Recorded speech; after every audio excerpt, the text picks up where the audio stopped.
Model blouse అయితే stitch చేస్తున్నాను. చూస్తున్నాను ఇది. సో సేమ్ మొత్తం నేను తీసేస్తున్నాను. సో ఇక్కడ మనకు షోల్డర్ ఎక్కువ వస్తుంది కదా. సో ఇక్కడ నుంచి ఇక్కడ 3.5 పెట్టుకుంటాం మనము.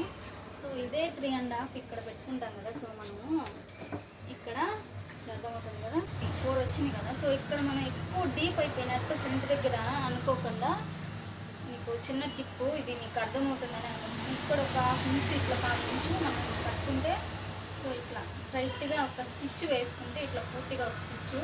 ఇప్పుడు షోల్డర్ తగ్గుతుంది 3 ఇంచెస్ చూసారా, ఇలా 1/4 ఇంచు కరెక్ట్గా వస్తుంది. అప్పుడు మనకు ఎక్కువ మెడలు జారిపోయినట్ట ఫ్రీగా ఉంటుంది. ఈ టిప్ నచ్చితే లైక్ చేయండి. నేను దీనికి పైపింగ్ కూడా యాడ్ చేస్తాను. ఎలా వేయాలి, కట్స్ దగ్గర ఎలా తిప్పాలి అనేది నేను చెప్తాను. ఫుల్ వీడియో తీస్తాను. ఎవరైనా ఇంట్రెస్ట్ ఉన్న వాళ్ళు ఒకసారి లింక్ ఓపెన్ చేసి చూడొచ్చు. Bye friends.